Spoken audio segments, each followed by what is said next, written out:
Hello and welcome to Emergency Medicine video. In this segment, we'll discuss the presentation, diagnosis, and treatment of small bowel obstruction. Small bowel obstruction happens when the normal flow in the bowel lumen is blocked. As a result, the bowel proximal to the obstruction then dilate. It causes three main problems. 1.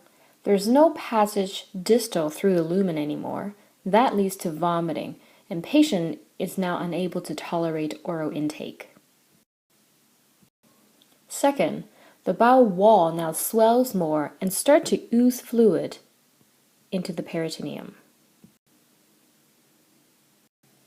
In severe cases of edema, the edema compromises blood flow to the bowel. It now becomes ischemic, and that can lead to perforation.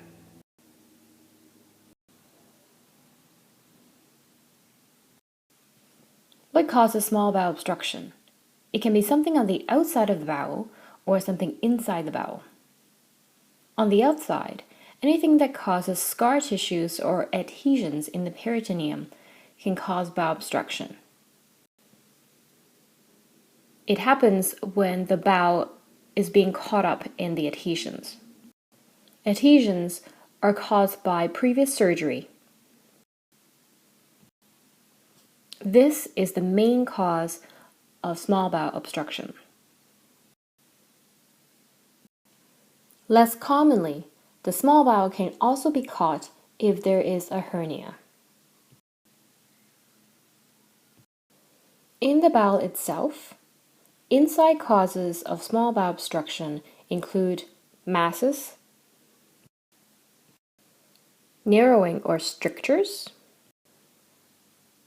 intussusception where one part of the bowel is telescoping into another part of the bowel. Also, inflammatory bowel disease such as Crohn's disease can also lead to obstruction. Bowel obstruction can be complete, where no content is passing through the lumen, or partial, where there is still some passage of content through. Partial obstruction is further defined as high-grade or low-grade obstruction, depending on how narrow the lumen that's left behind is. Now that we know a little bit about the risk factor for bowel obstruction, let's see how a patient would present. In terms of history, patients with small bowel obstruction typically present with abdominal pain. This pain is usually intermittent, as the content is trying to go through the lumen. As you might remember, patients often have vomiting. Since the distal lumen is blocked, patient will find it difficult to pass gas. As a result, the patients often can describe that the abdomen is distended. Sometimes early on in the course of the obstruction, occasionally there is diarrhea. That usually stops. On physical examination on the vital signs, since the patient can lose quite a bit of fluids by vomiting and decreased oral intake, they can be hypotensive and tachycardic. On examination, the abdomen is often distended. Bowel sounds are hyperactive early on and hypoactive late. If the bowel is perforated, there will be peritoneal signs. The patient can also look septic due to the perforation. Remember that adhesions are the main cause of bowel obstructions, and therefore on physical examination, we will want to look for scars that suggest prior surgeries. We also want to look for hernias.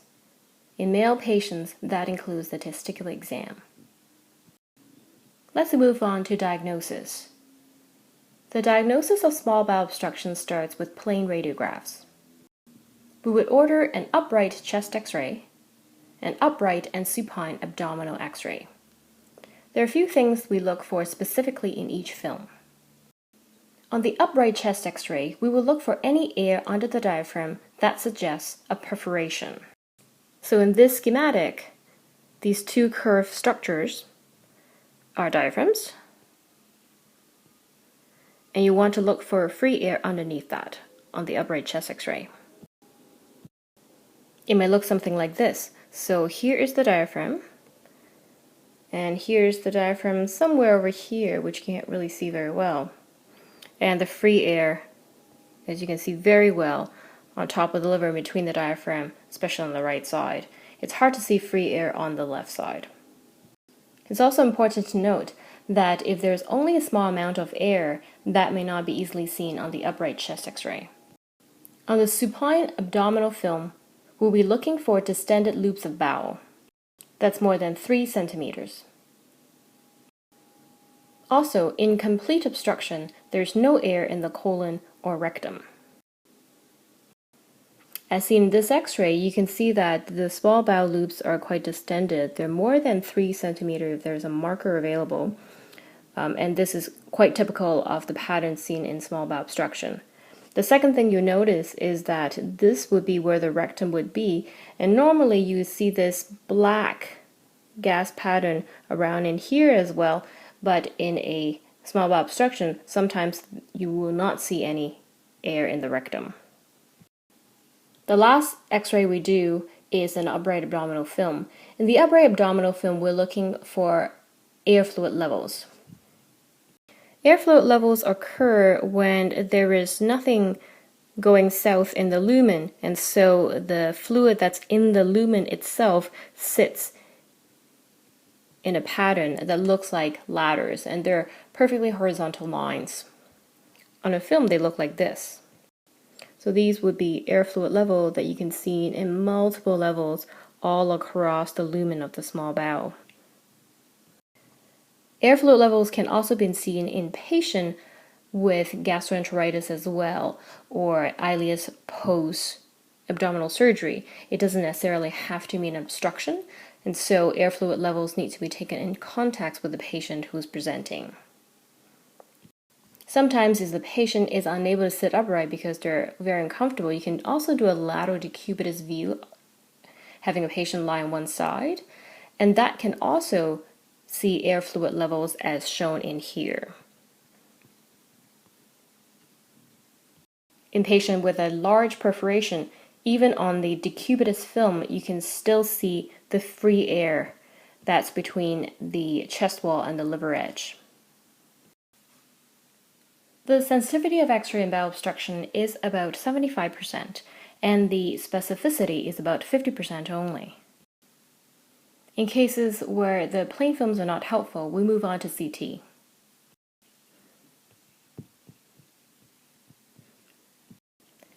CT will give more information than plain films.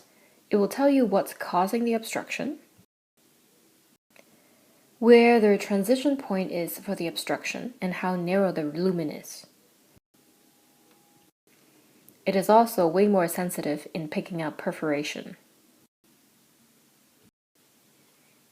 Lab studies are an adjunct for small bowel obstruction.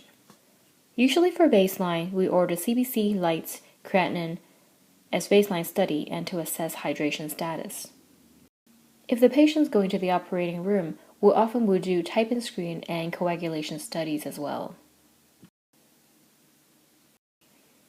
Let's put it all together and decide how we should treat a patient with potential small bowel obstruction.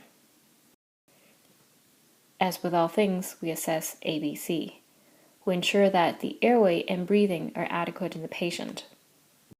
For circulation, if the patient is hypotensive or tachycardic, we need to give them IV fluids to bring up their blood pressure and normalize the heart rate. Pain medication should also be given. This should occur in parallel with our investigations. If the patient has signs of peritonitis, we should give them antibiotics. After a small bowel obstruction is being diagnosed and confirmed on either X-ray or CT, we will discuss with the surgery team to determine whether an operation is needed. Patients with peritonitis and perforation will need to go to the operating room. If the patients do not need to go to the operating room for repair, and that's most of the time, we often will put in a nasogastric tube to decompress the stomach. we need to reassess the patient to ensure that their vital signs are normal. We will also give them medication to treat pain and nausea. They will usually be admitted for observation. In summary, we discussed small bowel obstructions. Here are the key points. 1. That adhesions are the main cause of small bowel obstruction. Do not forget that hernia is also a cause as well. If we suspect a small bowel obstruction, we should obtain an upright chest X-ray, an upright and supine abdominal X-ray, and look for free air on the diaphragm for the upright chest X-ray, dilated bowel loops for the supine abdominal X-ray, and air fluid level for upright abdominal X-ray. If the diagnosis is unclear on the X-ray, CT will be the imaging of choice. Patients with peritoneal signs should be given antibiotics and referred to surgery early on. Thank you for watching.